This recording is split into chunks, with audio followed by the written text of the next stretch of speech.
पंडित श्री रतनलाल जी बेनाड़ा की पुण्य स्मृति में बेनाड़ा उद्योग लिमिटेड, आगरा, श्रीमान नंदकिशोर, श्रीमती शांता देवी जैन पहाड़िया, प्रमोद, नीना जैन, सुनील, निशा जैन पुत्र पुत्रवधू, अंकित, इति जैन पौत्र पौत्रवधू, अक्षत जैन पौत्र, आद्विक जैन, आन्या जैन पड़पौत्र पड़पौत्री एवं समस्त पहाड़िया परिवार। फर्म ARL इंफ्राटेक लिमिटेड, अक्षत अपार्टमेंट्स प्राइवेट लिमिटेड, जयपुर।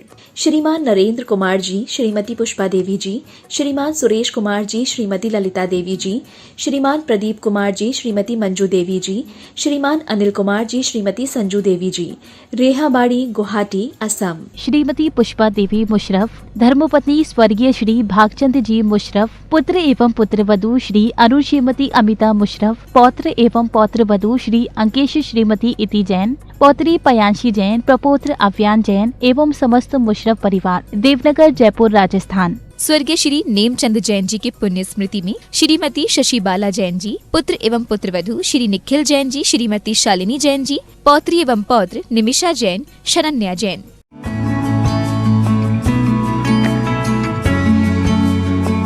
जय जिनेन्द्र नमियोण वढ्यमाणं परमपाणं जीर्णं तिशोद्धेन वोच्छामिरयणसारं सायार्णयार्धं मीणं। पंच परमेष्ठी भगवान की जय। द्वादशांग जिनवाणी माता की जय। आचार्य भगवंत श्री कुंद कुंद स्वामी भगवान की जय। आचार्य भगवंत श्री विद्यासागर जी महामुनिराज की जय। परम पूज्य गुरुदेव निर्यापक श्रवण मुनि पुंगव श्री सुधा सागर जी महाराज की जय। अढ़ाई द्वीपस्थ समस्त महामुनिराजों की जय। आचार्य भगवंत कुंद कुंद स्वामी द्वारा विरचित रयणसार ग्रंथ का हम स्वाध्याय कर रहे हैं। श्रावकों का मुख्य कर्तव्य जिनेंद्र भगवान की पूजन करना और दान देना बताया है। ग्रंथ का अर्थ समझते हुए इतना अच्छा लग रहा है कि वास्तव में हमें हमारे श्रावकों का क्या कर्तव्य है इसका दिग्दर्शन इन गाथाओं के माध्यम से हो रहा है। आचार्य महाराज इन गाथाओं में जहाँ एक ओर हमें ये उपदेश दे रहे हैं कि हम श्रावकों को प्रतिदिन दान करना चाहिए और जिनेंद्र भगवान की पूजन करनी चाहिए, वहीं दूसरी ओर हमें बिल्कुल सावधान भी कर रहे हैं कि हमें किसी भी रूप में निर्माल्य का उपभोग नहीं करना चाहिए। पिछली कक्षा में हमने समझा जो व्यक्ति निर्माल्य का उपभोग करता है वह नरक गति के दुखों को भोगता है। आज की इस कक्षा में उसी चर्चा को आगे हम बढ़ाते हैं। देखिए आचार्य महाराज कैसे उस निर्माल्य के उपभोग करने वाले के लिए संसार में अनेक दुख दर्द की ही प्राप्ति होती है, ये बता रहे हैं। गाथा क्रमांक 33। पुत्कलत विदूरो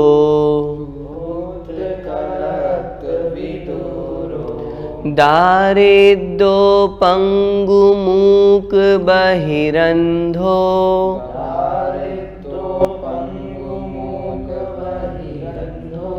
चांडालादिकुजादो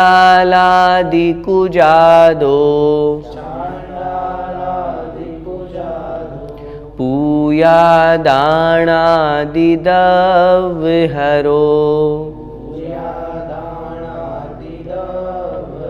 बोलिए।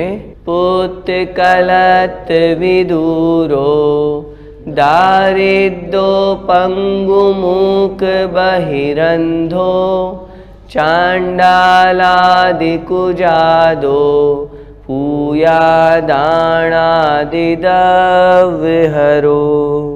आचार्य महाराज कह रहे हैं जो पूजा आदि के द्रव्य को और दान आदि के द्रव्य को अपहरण कर लेता है, चुरा लेता है, स्वयं के निजी उपयोग में ले लेता है, वह कैसा बनता है? पुत्कलत विदूरो। पुत्र अर्थात पुत्र, कलत्र अर्थात स्त्री पत्नी, विदूरो अर्थात रहित। संसार में चूंकि उसे दुख ही मिलना है इसलिए वह पुत्र और पत्नी आदि से रहित होता है। खूब कोशिश कर ले, खूब मेहनत करता है तो भी इन सब सुखों की प्राप्ति उसे नहीं हो पाती। आगे दरिद्रता को प्राप्त होता है। आगे कह रहे हैं पंगु मूक बहिरंधो। पंगु अर्थात लंगड़ा बनता है, मूक अर्थात गूंगा बनता है, बहिर अंधो, बधिर मतलब न सुनने वाला बहरा बनता है, और अंधो मतलब अंधा भी बन जाता है। और कैसा बनता है? चांडाल आदि कुजादो। चांडाल आदि जो निम्न जाति है, नीच जाति है, उनमें वह उत्पन्न होता है। कौन उत्पन्न होता है?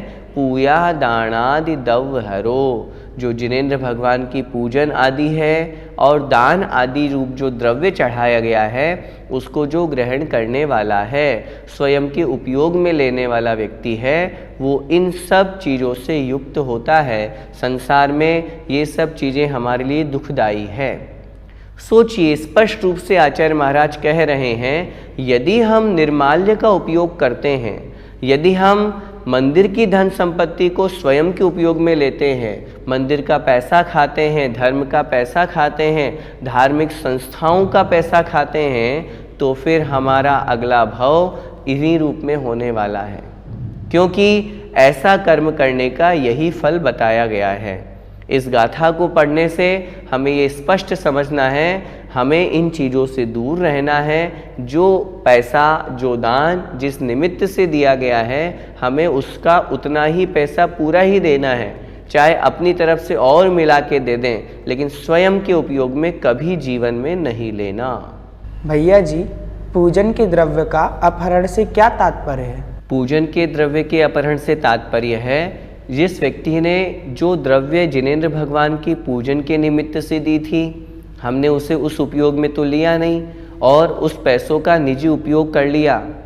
जैसे हमने बताया ना, हम जिनेंद्र भगवान की पूजन करते हैं, थाली में हमने जो भगवान के लिए चढ़ाई सामग्री, उसको यदि हम छू भी लेते हैं तो हमारे अंदर मेंटलिटी बनी हुई है हमें हाथ धोना है। तो हम स्वयं इस बात से समझ सकते हैं कि हाथ धोना इस बात का प्रतीक है कि हमने निर्माल्य को छू लिया, जिस पर हमारा अधिकार नहीं है, हमने उसको छू लिया तो हमने तुरंत हाथ धो लिए।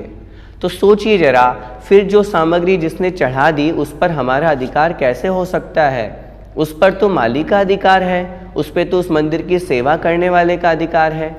आजकल देखा जाता है बहुत से लोग सोने और चांदी के द्रव्य चढ़ाते हैं, बहुत अच्छी बात है और होना भी चाहिए। भगवान की पूजन में अपना सर्वस्व समर्पित करें तो आपत्ति क्या है, लेकिन कुछ लोगों के माध्यम से देखा गया कि वो जो सोने चांदी की सामग्री चढ़ाते हैं, चढ़ा भी दिए, पूजन खत्म होने के बाद उस सोने चांदी की सामग्री को वापस ले जाते हैं, फिर अगले दिन फिर वापस चढ़ा देते हैं उसी सामग्री को, चढ़ी हुई को, फिर वापस घर ले आते हैं, फिर अगले दिन चढ़ा दिए। तो हमने जो चढ़ा दिया वो तो निर्माल्य हो गया ना। फिर हम अगर उसको वापस उपयोग करते हैं तो हमें निर्माल्य का दोष लगता है। आप ये ना समझें सोने चांदी की सामग्री है तो शुद्ध ही है, चढ़ा दिए तो अशुद्ध कैसे हो गई। नहीं, चढ़ाने से वो पूर्ण रूप से निर्माल्य हो चुकी है। इसके अलावा पूजन के द्रव्य के अपहरण में आजकल देखा जाता है, जब से कोरोना आया और गया उसके बाद में अधिकांश स्थानों पर ऑनलाइन सिस्टम हो गया। ऑनलाइन से आप शांति धारा कराइए, ऑनलाइन से आप अपनी पूजन कराइए, अच्छी बात है, कोई आपत्ति नहीं है। हम वहाँ नहीं पहुँच सकते तो हमारा द्रव्य वहाँ पहुँच गया, हमने इतने रुपए दे दिए, आप हमारा वहाँ विधान करा देना। अब सामने वाले व्यक्ति ने वो विधान कराया नहीं, पैसे आपसे ले लिए, तो ये कहलाया पूजन द्रव्य का अपहरण। हमें ऐसा नहीं करना, सामने वाले ने जिस प्रयोजन से दिया है उसी प्रयोजन में उसका पैसा लगाना चाहिए। भैया जी, जो वर्तमान में गूंगे बहरे आदि हैं, क्या इन्होंने पूर्व जन्म में ऐसे कार्य किए होंगे? देखिए, वर्तमान में कोई गूंगे हैं, कोई बहरे हैं, कोई लंगड़े हैं, कोई बोल नहीं पा रहे हैं, ये सब चीज़ें हैं तो कहीं ना कहीं उनके पाप कर्म का उदय है, तभी तो वो इस तरह के हुए हैं। अब उन्होंने जो पाप कमाया वो किस कारण से कमाया? गलत कार्य करके ही तो किया ना। मन वचन काय की गलत भावना रखी, सामने वाले के वस्तु का अपहरण किया, चोरी करी। ये जो वर्णन चल रहा है ये चोरी रूप में ही तो है। हम अगर किसी की वस्तु जिस रूप में है उसको वैसा नहीं ग्रहण करके दूसरे रूप में भी ले लेते हैं तो भी चोरी कहलाती है। तो चोरी आदि पाप करने से, या यहाँ जो स्पष्ट रूप से आचार्य महाराज लिख रहे हैं, जिनेंद्र भगवान की पूजन स्तुति आदि के लिए, मंदिर आदि के लिए दान जो दिया गया है उसे उसी उपयोग में लेना चाहिए, और नहीं लेते हैं तो निश्चित रूप से इन पर्यायों को वो प्राप्त होते हैं। वर्तमान में जो लोग हैं उन्होंने पूर्व में कहीं न कहीं ऐसे पाप कर्म किए होंगे, उनका फल उन्हें आज भोगने को मिल रहा है। हमारा कर्तव्य क्या है? उनसे हम सीख लें, शिक्षा लें। पूर्व में जो हो गया सो हो गया, अब वर्तमान में हम अच्छा काम करें, द्रव्य धन का सही जगह उपयोग करें ताकि हमें पुण्य का बंध हो। निर्माल्य के दोष से और क्या क्या कैसे फल भुगतने पड़ते हैं देखिए। इच्छिद फलम न लभै, जै लभै सोण भुञ्जदे नियदम्,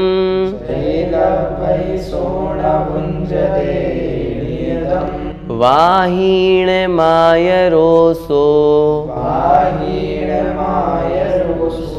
पूयादाणाइदवहरो।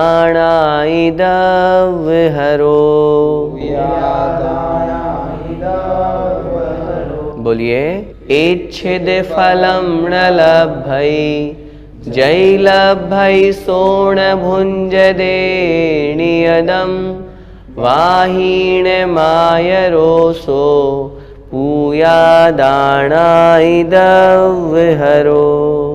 अर्थ देखते हैं। इच्छिद फलम न लभै, इच्छिद फलम अर्थात इच्छित फल को, मनोवांछित फल को, न लभै नहीं प्राप्त करता। किसकी चर्चा है? जो पूर्व गाथा में हमने पढ़ा, पूया दाना ही दव्हरो, जो पूजन के और दान आदि के द्रव्य को हरण कर लेता है, ग्रहण कर लेता है, निजी उपयोग में लेता है, जिसे हम कहते हैं निर्माल्य का उपयोग करता है, वह व्यक्ति इच्छित फल को प्राप्त नहीं कर पाता। और साथ में जै लभै, जै मतलब यदि, लभै अर्थात प्राप्त कर भी लेता है तो सोण भुञ्जदे नियदम, वह उस फल को निश्चित रूप से भोग नहीं पाता। और यदि मनोवांछित फल उसे प्राप्त हो भी जाते हैं तो वो उस फल को भोग नहीं पाता। उसके शरीर में कोई बीमारी हो जाती है, उसकी अवस्था ऐसी हो जाती है, सब कुछ है, भोग सामग्री सब कुछ है, लेकिन फिर भी नहीं भोग पा रहा। क्यों? उसका लिए कहा गया है सो वाहीण मायरो। सो मतलब वह व्यक्ति व्याधियों का आकर है, आगर अर्थात घर। उसका शरीर बीमारियों का घर बन जाता है।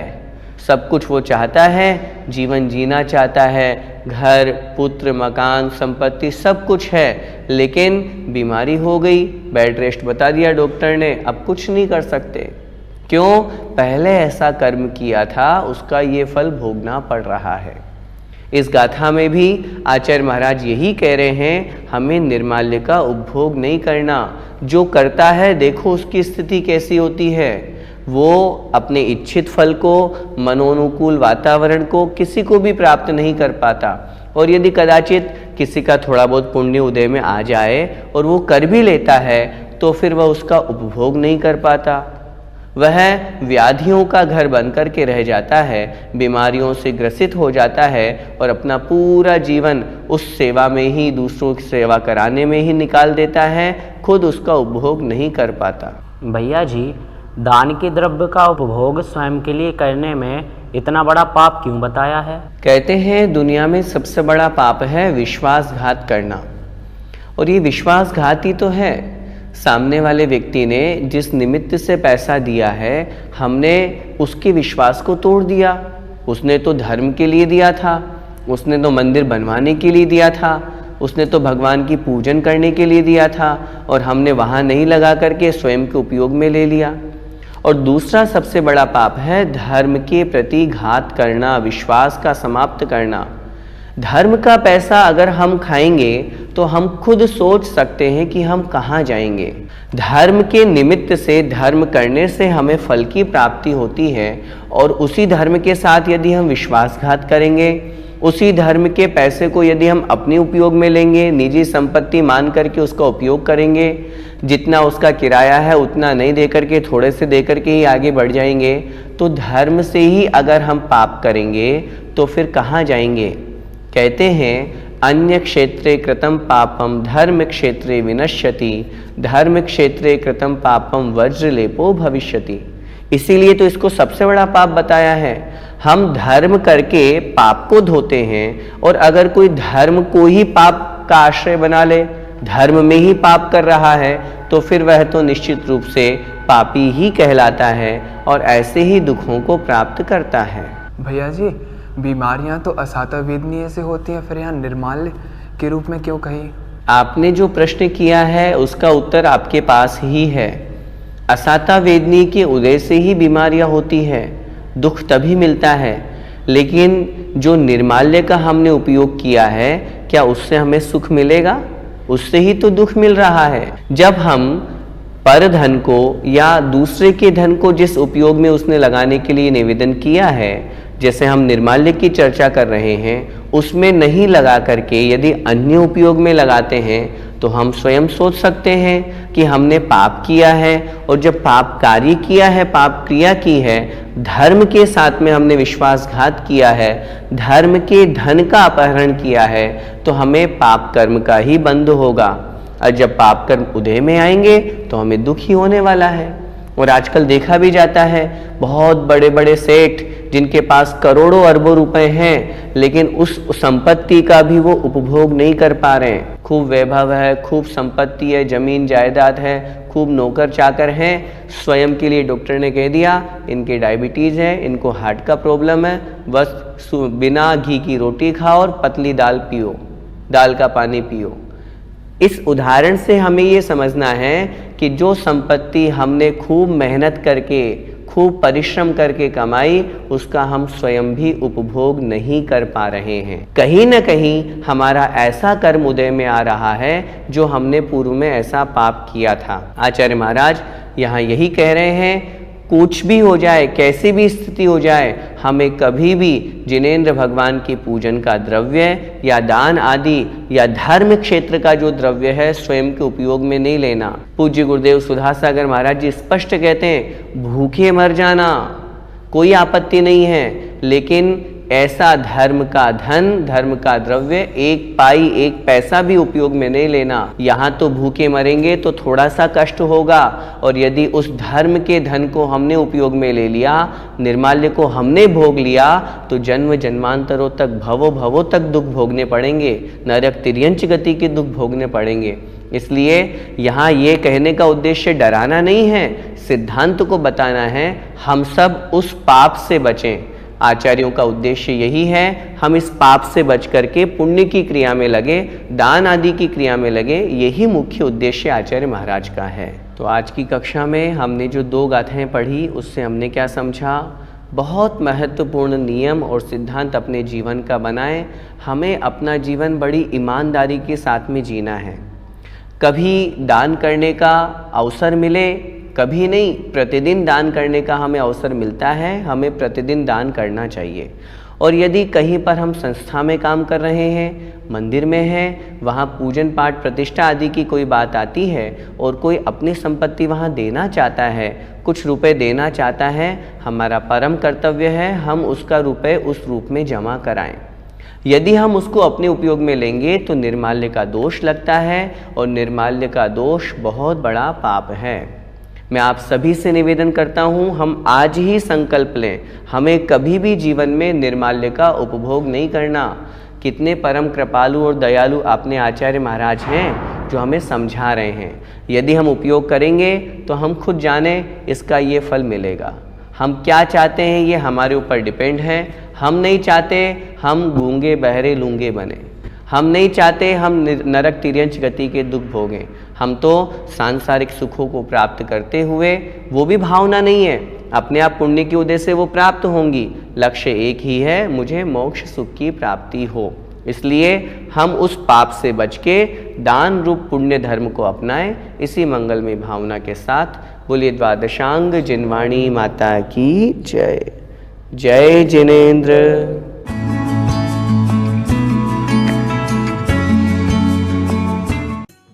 इस कार्यक्रम के पुण्यार्चक थे श्रमण संस्कृति पाठशाला के प्रेरणा स्रोत एवं मार्गदर्शन स्वर्गीय पंडित श्री रतनलाल जी बेनाड़ा की पुण्य स्मृति में बेनाड़ा उद्योग लिमिटेड आगरा, श्रीमान नंदकिशोर श्रीमती शांता देवी जैन पहाड़िया, प्रमोद नीना जैन, सुनील निशा जैन पुत्र पुत्रवधू, अंकित इति जैन पौत्र पौत्रवधू, अक्षत जैन पौत्र, आद्विक जैन आन्या जैन पड़पौत्र पड़पौत्री एवं समस्त पहाड़िया परिवार, फर्म ARL इंफ्राटेक लिमिटेड, अक्षत अपार्टमेंट्स प्राइवेट लिमिटेड, जयपुर।